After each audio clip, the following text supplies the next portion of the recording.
Hello दोस्तों, आप सभी का स्वागत है हमारे चैनल AVK गुरुजी वर्ल्ड में। आज हम देख रहे हैं NTPC 2021 में पूछे गए प्रीवियस ईयर के क्वेश्चन पेपर। प्रतिदिन previous year question paper video पाने के लिए NTPC के आप हमारे चैनल को ज़रूर सब्सक्राइब करें। ठीक है, आज का पहला प्रश्न है, निम्नलिखित में से कौन सी भारतीय खदान दुनिया की सबसे बड़ी यूरेनियम खदानों में से एक है? इन चारों में से कौन सा है? तो इसका सही आंसर हो जाएगा ऑप्शन नंबर बी, तुमलापल्ली खदान। ठीक है, यह खदान कहाँ स्थित है? तो याद रखिएगा, आंध्र प्रदेश में स्थित है। ठीक है, उसी प्रकार याद रखिएगा, जादूगोड़ा खदान कहाँ स्थित है? तो जादूगोड़ा खदान जो है झारखंड में स्थित है। कहाँ स्थित है? झारखंड में स्थित है।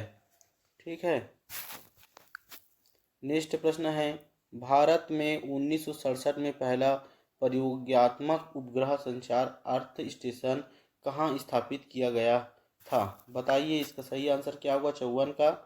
तो इसका सही आंसर हो जाएगा ऑप्शन नंबर डी, अहमदाबाद में। कहाँ स्थापित किया गया था? अहमदाबाद में स्थापित किया गया था। ठीक है, नेक्स्ट प्रश्न है, निम्नलिखित में से कौन सा कथन सत्य है? बताइए, निम्नलिखित में से कौन सा कथन सत्य है? तो इसका सही आंसर हो जाएगा ऑप्शन नंबर सी, प्रत्येक वास्तविक संख्याओं को सम्मिश्रित संख्या के रूप में लिखा जा सकता है। ठीक है, ये सभी प्रश्न आपके NTPC 5/2021 के शिफ्ट क्रमांक 1 के प्रश्न हैं। प्रतिदिन ऐसे ही वीडियो पाने के लिए आप हमारे चैनल को जरूर सब्सक्राइब करें। नेक्स्ट प्रश्न है, वस्तुओं के निर्यात और आयात के संतुलन को बनाए रखने के रूप में संदर्भित किया जाता है। बताइए, इसका सही आंसर क्या होगा? तो इसका सही आंसर हो जाएगा ऑप्शन नंबर ए, स्वपोषक। ठीक है, आप मैथ्स के लाभ हानि के क्वेश्चन आप जरूर देख लीजिएंगे। यही सब प्रश्न आपको देखने को मिलेंगे। रीजनिंग के भी प्रश्न हैं, मैथ्स के प्रश्न हैं। इसके बाद 61 जो साइंस से आया हुआ पूरा प्रश्न था, पौधों में प्रोटीन और अन्य यौगिकों के संश्लेषण में किस आवश्यक तत्वों का उपयोग किया जाता है? तो इसका सही आंसर हो जाएगा ऑप्शन नंबर ए, नाइट्रोजन। ठीक है, याद रखिएगा, ये सभी प्रश्न बहुत ही महत्वपूर्ण है। हमारे वायुमंडल में कितने प्रतिशत नाइट्रोजन है? तो याद रखिए, हमारे वायुमंडल में 78% नाइट्रोजन है। कितने प्रतिशत? 78%। ठीक है, नाइट्रोजन सभी जीवन रूपों के लिए अनिवार्य है। ठीक है, सभी जीवों के लिए क्या उपयोगी है? तो नाइट्रोजन बहुत ही अनिवार्य है। ठीक है,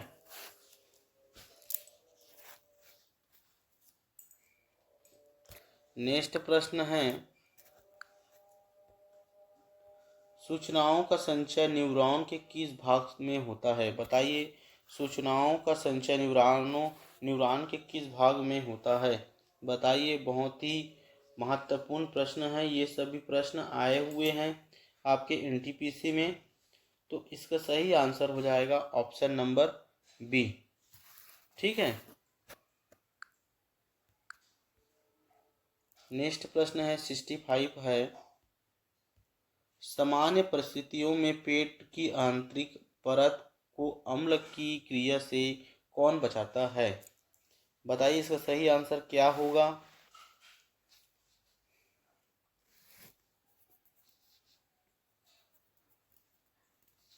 तो इसका सही आंसर हो जाएगा ऑप्शन नंबर बी, बलगम।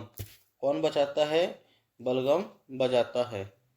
ठीक है, नेक्स्ट प्रश्न है, किस वर्ष में भारत में तत्कालीन राष्ट्रपति द्वारा भारत का वत्स भट्टी का उद्घाटन कर राउरकेला स्टील प्लांट का शुभारंभ किया गया था? बताइए, इसका सही आंसर क्या होगा? तो इसका सही आंसर हो जाएगा ऑप्शन नंबर सी, 1959 को।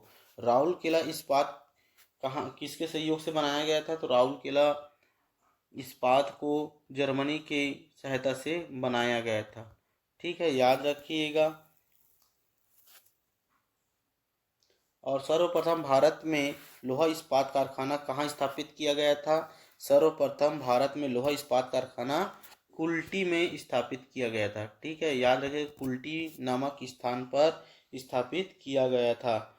भारत में वास्तविक रूप से प्रथम इस्पात कारखाना किसको कहा गया है? तो टिस्को को कहा गया है। किसको कहा गया है? टिस्को को कहा गया है। ठीक है, जिसे 1907 में स्थापित किया गया था। ठीक है, याद रखिएगा। उसी प्रकार याद रखिएगा, भारत में सबसे बड़ी इस्पात कारखाना कौन सी है? भारत में सबसे बड़ी इस्पात कारखाना जो है बोकारो बोकारो बोकारो स्टील कारखाना है। ठीक है, स्टील कारखाना है, याद रखिएगा। जो किसके सहयोग से बना था? बोकारो स्टील प्लांट जो है किसके सहयोग से बना था? रूस के सहयोग से बना था। ठीक है, और याद रखिएगा बोकारो स्टील को किस नाम से जाना जाता है?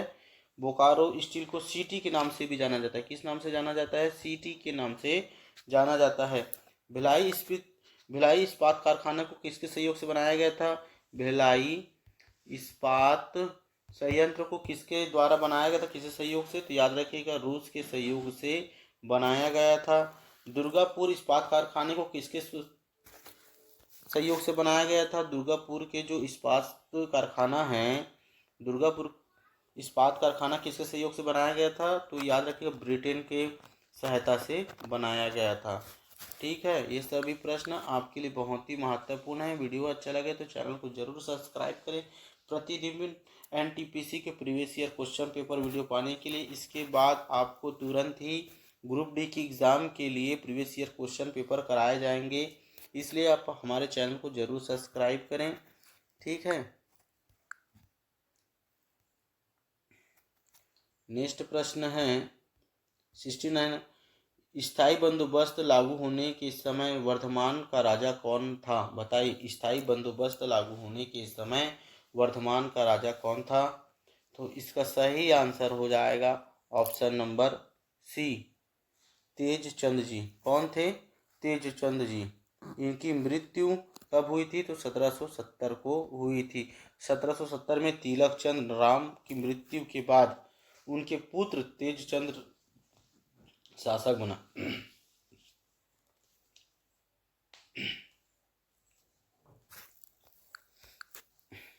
ये सब मैथ्स के प्रश्न भी आए हैं, आप उसे देख लीजिएगा। नेक्स्ट प्रश्न है तंजबूर का कौन सा मंदिर में चोल वास्तुकला का उदाहरण है जिसका निर्माण सम्राट राजराज प्रथम ने करवाया था? तो इसका सही आंसर हो जाएगा ऑप्शन नंबर सी, बृहदेश्वर मंदिर। कौन सा मंदिर है? बृहदेश्वर मंदिर है। ठीक है, जिसे करवाया था। बृहदेश्वर मंदिर भारत का कौन सा मंदिर है? तो याद रखिएगा बृहदेश्वर मंदिर जो है भारत का सबसे बड़ा मंदिर। भारत का सबसे बड़ा मंदिर कौन सा है? तो बृहदेश्वर मंदिर है, याद रखिएगा। ठीक है,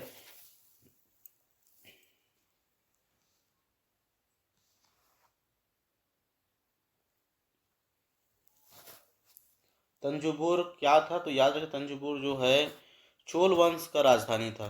ठीक है, चोल वंश का राजधानी था, याद रखिएगा। बहुत ही महत्वपूर्ण है, ये सभी प्रश्न आपके एग्जाम के दृष्टि से पूछा जाएगा। यही प्रश्न आपको फिर से देखने को भी मिलेंगे।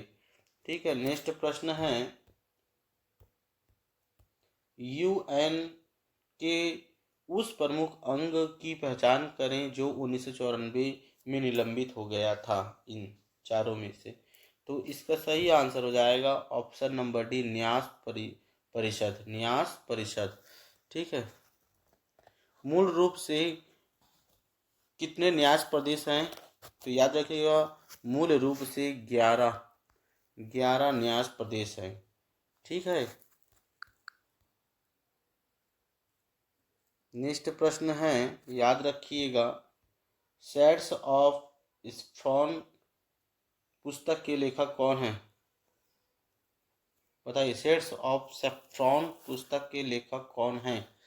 तो इसका सही आंसर हो जाएगा ऑप्शन नंबर सी, सबा नकवी। ठीक है,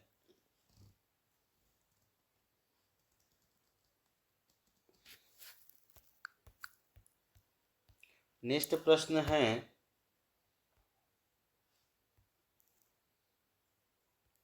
यूएन के 8वें महासचिव कौन थे? बताइए इसका सही आंसर क्या होगा। यूएन के 8वें महासचिव कौन थे? तो इसका सही आंसर हो जाएगा ऑप्शन नंबर सी, बान की मून। ठीक है, बान की मून 2007 से दिसंबर 2016 तक, ठीक है, तक 2 कार्यकाल के लिए यूएन के महासचिव बने हैं। 2007 से 2016 तक, ठीक है, 2 बार 2 कार्यकाल के लिए। ठीक है, यूएन के प्रथम महासचिव कौन थे? तो याद रखिएगा यूएन के प्रथम महासचिव थे त्रिगवेली। कौन थे? त्रिगवेली थे। ठीक है, याद रखिएगा।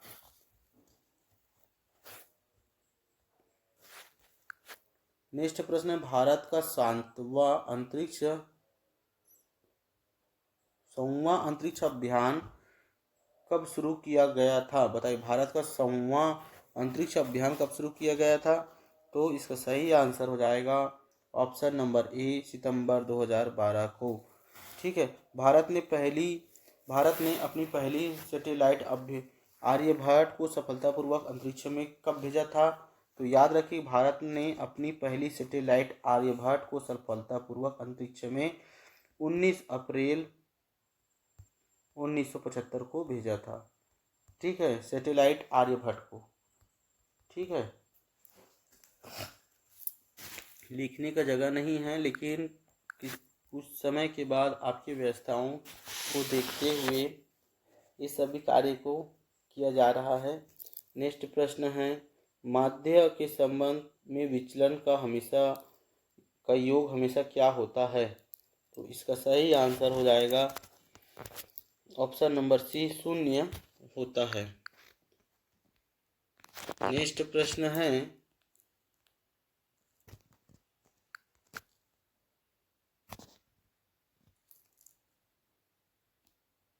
यह भूमि क्या कहलाती है जिसमें किसी एक कृषि वर्ष के दौरान एक या एक से अधिक वर्ष के समय के लिए कृषि नहीं की जा सकती? तो इसका सही आंसर हो जाएगा ऑप्शन नंबर बी, शुद्ध बोया हुआ क्षेत्र। क्या हो जाता है? प्रतिभूमि कहा जाता है। क्या कहा जाता है? प्रतिभूमि कहा जाता है। नेक्स्ट प्रश्न है, हाल ही में देना बैंक और विजया बैंक, इनमें से किस बैंक में विलय या मिला दिया गया है? तो इसका सही आंसर हो जाएगा option number C, Bank of Baroda में। ठीक है, आज के लिए इतना ही। वीडियो अच्छा लगा तो चैनल को जरूर सब्सक्राइब कीजिए। चैनल में नए हो तो प्रतिदिन एनटीपीसी के वीडियो पाने के लिए इसके बाद आपको प्रीवियस ईयर ग्रुप डी का मिलना चालू हो जाएगा। आज के लिए इतना ही। कमेंट करना ना भूलें। धन्यवाद।